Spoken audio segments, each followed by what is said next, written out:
Antes da invenção da agricultura, quando nossa espécie era composta por caçadores-coletores, acredita-se que as pessoas se alimentavam basicamente de frutas, verduras, carnes magras, peixes, ovos, nozes, sementes e tubérculos. Mas em 2022, será que seria possível se alimentar como no Paleolítico ou a dieta paleo teria sido uma construção comercial?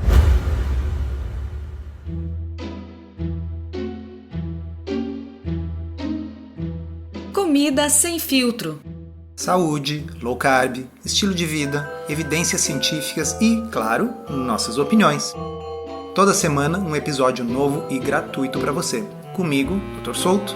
E comigo, Sari Fontana. Para ser avisado a cada novo episódio e receber as referências bibliográficas no seu e-mail, cadastre-se em drsolto.com.br/podcast.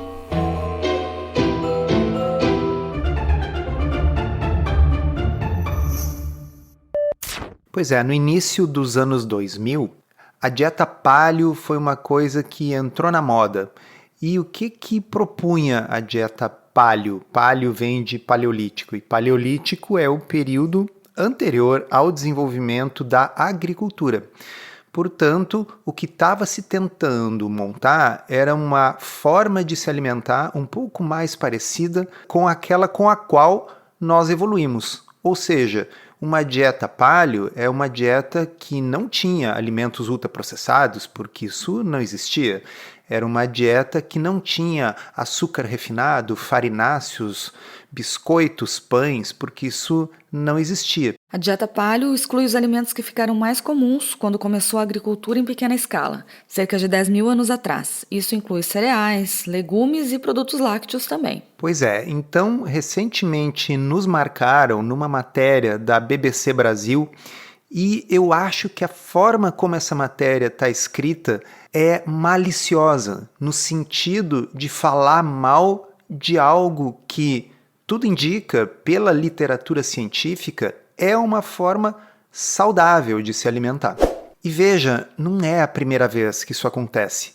Há alguns anos eu venho escrevendo no meu blog sobre essas tentativas de difamar a dieta paleo por motivos que talvez sejam até ideológicos. Afinal, uma dieta nesses padrões, uma dieta que tenta simular aquela com a qual, em tese, o ser humano teria evoluído, ela tem carne na sua composição.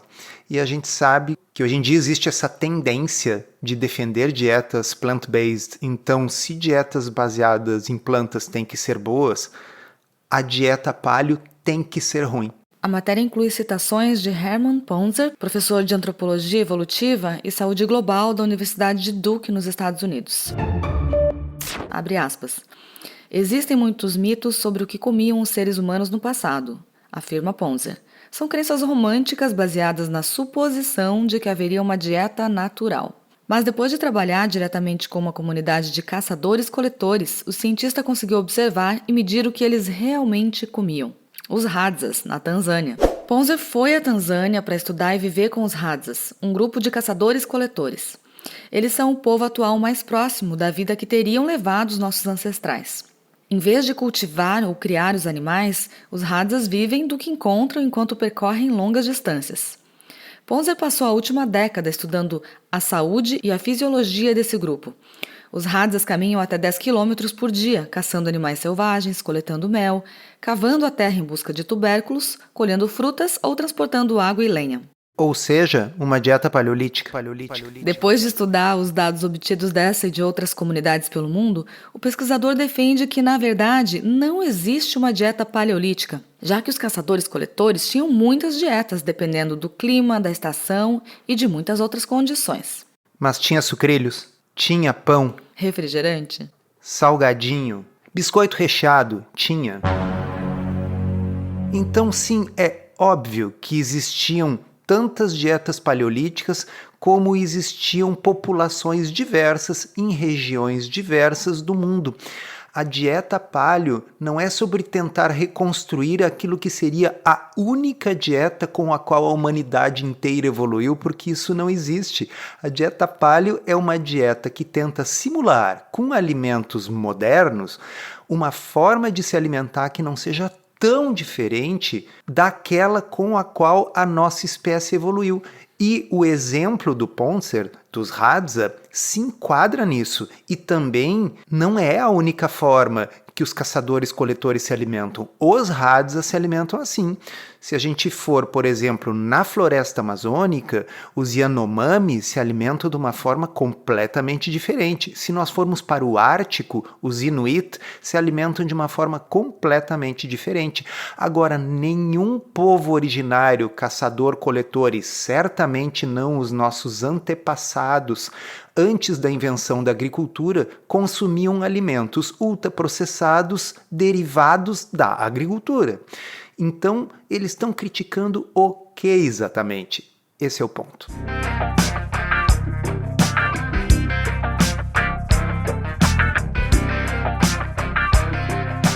Essa matéria é realmente confusa.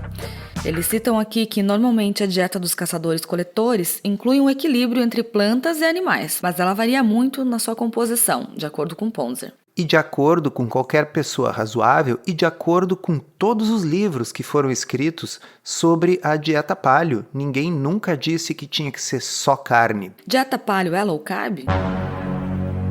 Não necessariamente. Então, deixa eu contar para vocês, para quem já me acompanha, as pessoas sabem, mas enfim, em 2015 eu publiquei uma postagem chamada A Falácia do Espantalho.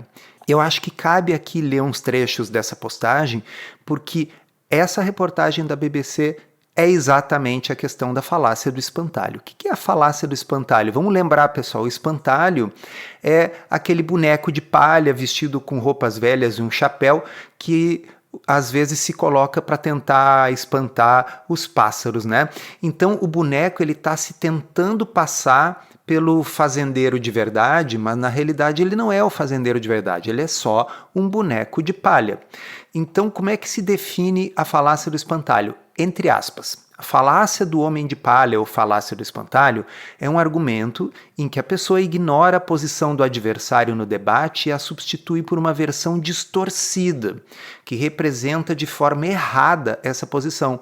E aqui falo eu fora da postagem, é exatamente o fato de você pegar e dizer: nossa, essa tal dieta paleo tem que ser exatamente o que as pessoas comiam no Paleolítico. Ninguém nunca disse isso. Ou, nossa, tem que ser uma dieta feita basicamente de carne. Não, ninguém nunca disse isso em nenhum dos livros sobre dieta paleolítica.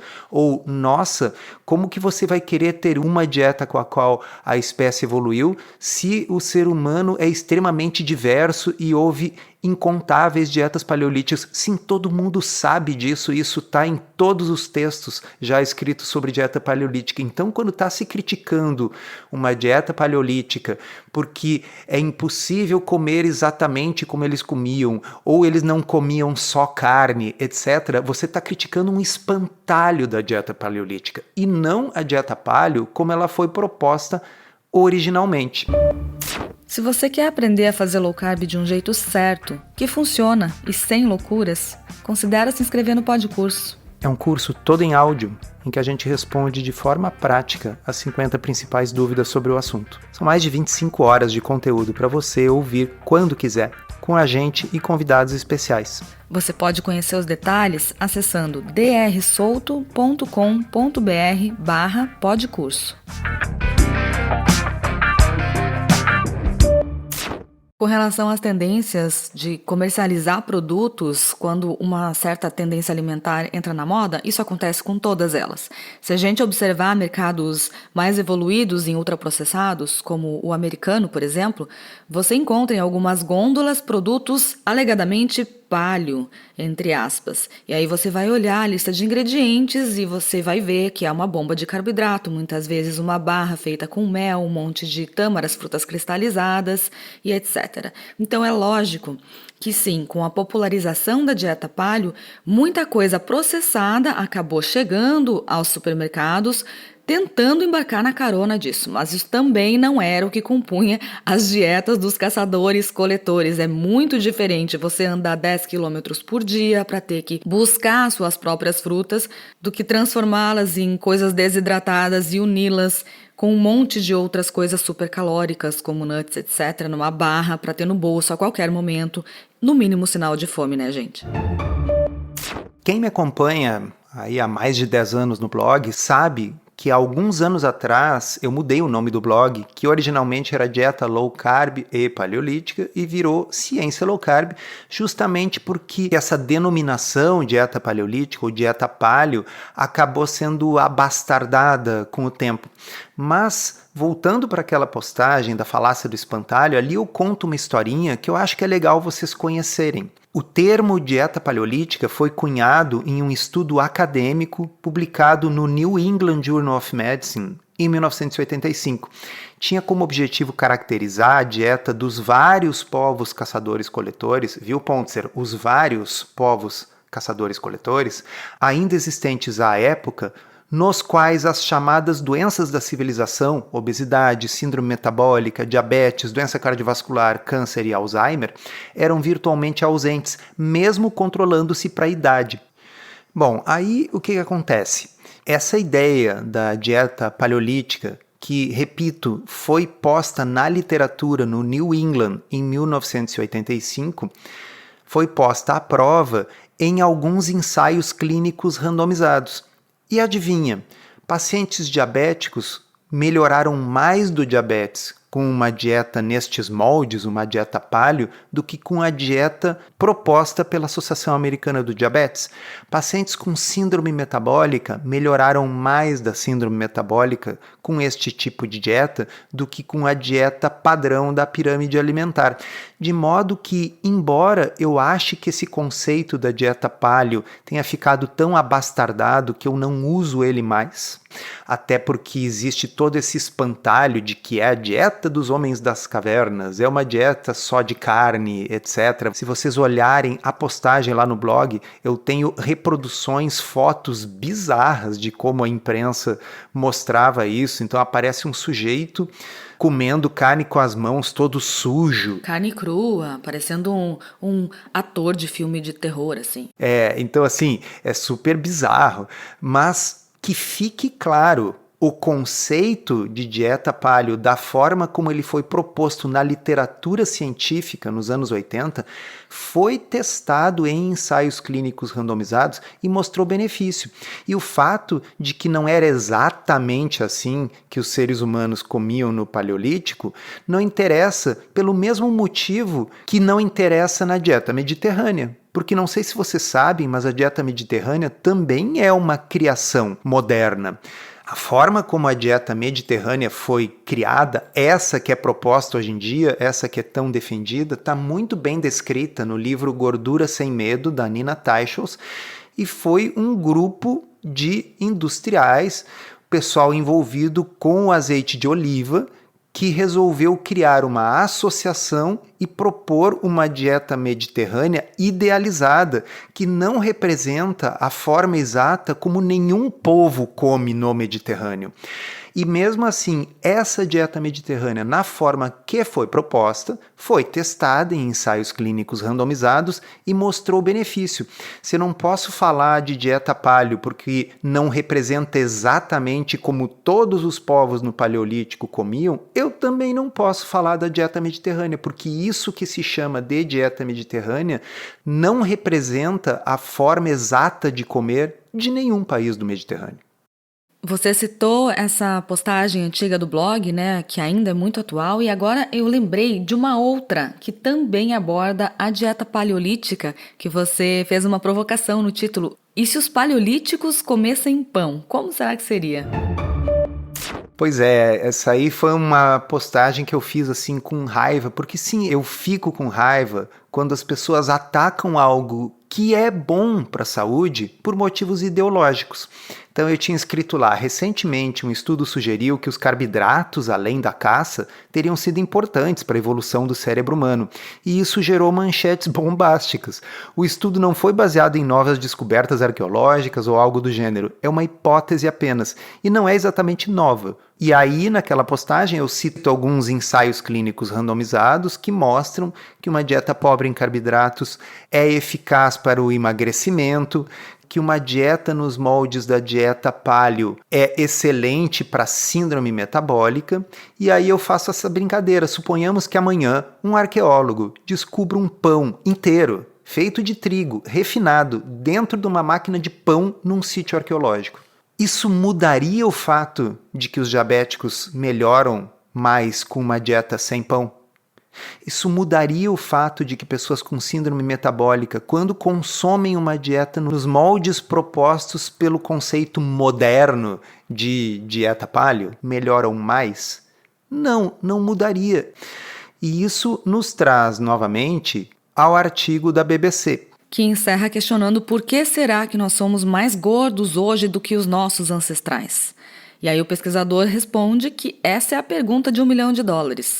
Ele diz que existem diversos motivos e um deles é porque ingerimos alimentos altamente processados. Olha só que surpresa. Aqueles que não existiam, sabe quando? No Paleolítico. Nós eliminamos as fibras e proteínas, acrescentando açúcares e óleos, além de aditivos e aromatizantes artificiais que, como a gente sempre fala aqui, não necessariamente por si só são um problema. O que acontece é que eles tornam esses alimentos hiperpalatáveis e fazem a gente consumir em exagero. Então, mais uma vez, tinha fibra no Paleolítico? Tinha. Tinha proteína no Paleolítico? Tinha. Tinha açúcar refinado no Paleolítico? Não tinha. Tinha óleos no Paleolítico? Não tinha. Tinha batata, mas não tinha batata frita. Isso. Então, o que ele está dizendo ali é que a dieta que ele defende é o conceito moderno de dieta paleo. Vocês entendem? Esse é o âmago do conceito de falácia do espantalho. Se cria um espantalho que é a dieta paleo tem que ser um entrecô de mamute comido com as mãos, né? E aí você ataca aquilo lá. Mas na realidade o que ele está defendendo é exatamente a mesma coisa da dieta paleo. Nas palavras dele mesmo, o nosso corpo é preparado para comer alimentos simples, mas comida vendida no supermercado hoje em dia não vem diretamente das árvores ou da terra, nem dos caçadores de animais. Por isso não é fácil comer de maneira mais saudável. Pois é, não é fácil, mas também não é impossível. E aí, novamente, eu vou ler de novo diretamente da postagem lá de 2015 e nós vamos deixar o link para todo mundo que está inscrito em drsolto.com.br/podcast. Abre aspas. Ninguém disse em nenhum momento que queremos uma dieta igual à dos ancestrais. Nenhum dos autores jamais escreveu isso. Repito, isso é criar um espantalho da dieta paleo para logo em seguida atacar o espantalho. Na realidade, trata-se de partir de uma matriz baseada em critérios evolutivos para tentar reconstruir com alimentos modernos algo que não esteja tão distante daquilo com o que evoluímos, como é o caso da dieta ocidental padrão. O postulado evolutivo, por exemplo, parte do princípio de que a carne de uma ovelha, embora domesticada e inexistente há 15 mil anos, seja mais parecida com a dieta com a qual nós evoluímos do que sucrilhos, não obstante este último não conter colesterol e ser enriquecido com vitaminas e minerais. E quando a gente fala em blog, a gente esquece que talvez algumas pessoas não tenham acompanhado esses 11 anos de publicação gratuita que você fez e que está disponível lá em drsolto.com.br/blog. Deixa eu te fazer uma pergunta. Tudo que está escrito nesse blog, que começou lá em 2011, ainda é válido hoje, em 2022? Não, só se eu fosse a mãe de Ná, né? A gente não tinha como prever a evolução da ciência. Tem coisas que modificaram porque estudos mostraram que o que se acreditava 10 anos atrás não é verdade. Outras coisas ainda persistem corretas e tem várias coisas que eu reescreveria se eu fosse escrevê-las hoje. E, aliás, esse é um dos projetos que eu pretendo colocar em prática. Uma atualização gradual de postagens antigas, levando em conta não só novos estudos que surgiram nesses últimos 10, 11 anos, mas também a mudança do meu pensamento, porque a gente vai amadurecendo certas ideias. E eu imagino que isso vai levar muito tempo para reescrever, porque foram mais de 500 postagens, né?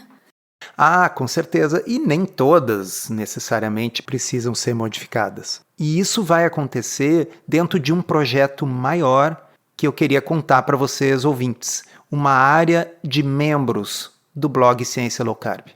Essa área de membros vai ser exclusiva para assinantes, vai ter uma mensalidade num valor acessível e as pessoas que assinarem vão ter acesso a um conteúdo exclusivo que vai ser publicado semanalmente. E aí, dentro dessas publicações, você vai fazer essas atualizações das postagens antigas que você tem vontade de reescrever e atualizar. É isso?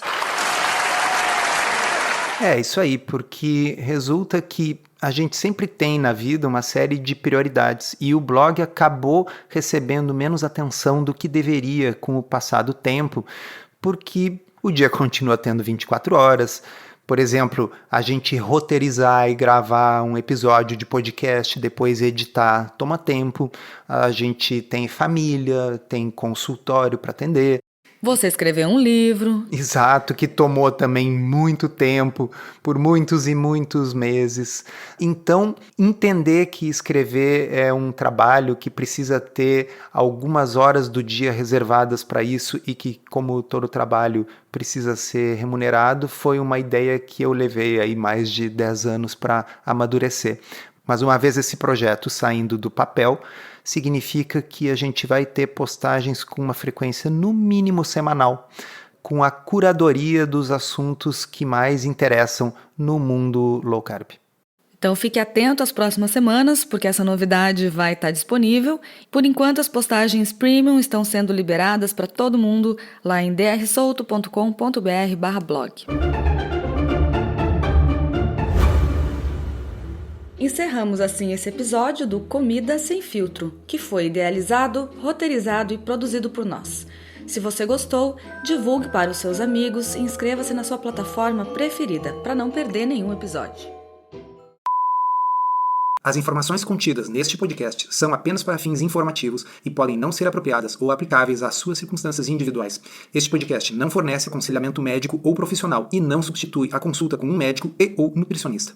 Não use este podcast para diagnóstico ou tratamento médico. Qualquer sugestão é apenas uma recomendação geral, que não é específica para qualquer pessoa ou doença em particular.